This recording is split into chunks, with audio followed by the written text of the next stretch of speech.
Hey, how's it going? Jean here with Luma University, and today I wanted to talk about the principles of light. The first thing you need to understand about lighting is your light orientation around your subject. So depending on where your light is, if it's in front, to the side, to the back, above or below, it will cast shadows in different ways. You can see in my portrait lighting guide here that I have examples of the different lighting shadow patterns for portraiture, which can also then be applied and adapted towards studio product photography. And those are just the basic shadow patterns for portraiture, but again, those can be adapted towards product photography as well. Next, you need to understand light distance and the inverse square law. Now you hear this a lot and it's a little bit difficult to understand. You really have to practice to understand what's happening. But the inverse square law is a mathematical equation that is true for all things that are waves. So when it comes to sound, when it comes to light, when it comes to radio waves, they all suffer the same thing, and that is that they dissipate over distance. So the intensity fall off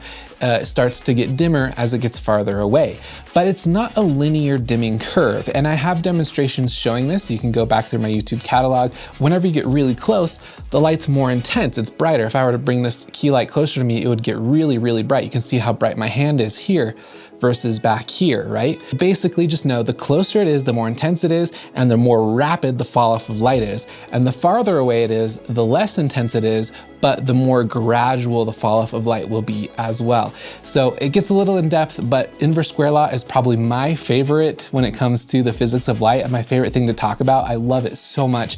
It's so powerful to understand. So that's number 2, the inverse square law. And at number 3, we have to understand the light quality. And what I mean by light quality isn't necessarily the color rendering index, which is important, and I can talk about that a little later, but it's the actual shape that the light provides. So this really is dependent a lot of the times on the modifier that you use and the type of light within that modifier. For instance, you've probably heard of softboxes. Those make a nice, large, homogeneous source of light that kind of creates softer shadows and things like that. And then there's also things like hard reflectors, which provide a harder shadow. There's gobo projectors, which I'm using on the background here to throw this kind of out of focus stencil on there. There's strip boxes, which are amazing for product photography. Then we also have scrims and diffusers, which are great for creating gradient fall off. So all of this is what I mean with the quality of light. So we have the position of the light, we have the distance of the light, and then we have the quality of the light, which is often formed by modifiers or whatever you're bouncing the light off of. And then we have the actual color rendering of a light. So with studio lighting, you'd want to get something that's got a pretty high color rendering index. And what that means is it represents the full spectrum of light to a certain degree. So sunlight comes in and it's 100 CRI. Color rendering index is 100. Studio LED lighting, oftentimes cheaper ones, can be below 90 or the low 90s, so 90% color rendering index. And the problem with that is it can leave certain shades of color out or dim or dull looking compared to a full, spectrum light. So we really try to aim for anything 95 and above. A lot of really affordable lights now are up into 98 CRI, which is fantastic for LEDs. Now there's a lot more we could go into with the actual lighting itself. We could talk about direct transmission. We could talk about polarization. There is so much to uncover with light, with reflection and all that stuff.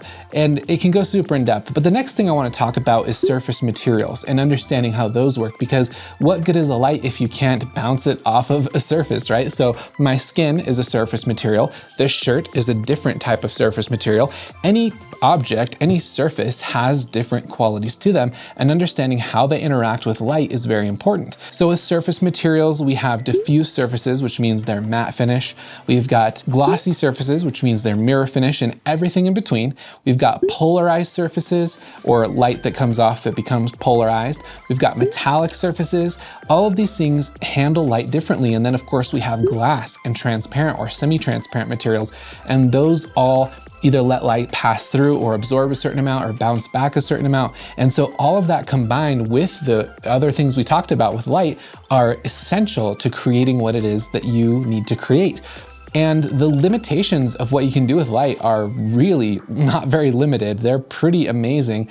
But the physics of light never change. They're the same and have been since the dawn of time, which is what I love about light. We get the privilege of being able to, in some way, manipulate and control it, which is just awesome.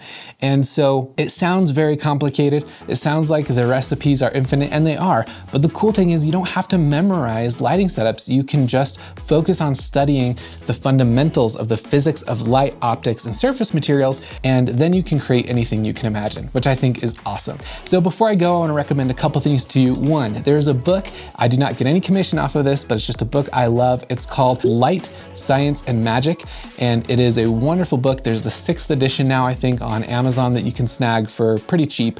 And that book has literally almost everything you need to know about lighting and the physics of lighting for products, portraits, and all that stuff. So definitely recommend that one. And then of course, I have my training at lumauniversity.com. You can get my free e-guides over there. I've got product photography e-guides and I've got portrait photography e-guides for completely free. Just sign up for my email list and I'll send it over there to you. And of course, beyond that, I do have paid courses if you want to go deeper, but I'll let you discover those on your own time. So I hope this was helpful for you. Let me know if you need anything at all, and I will catch you soon.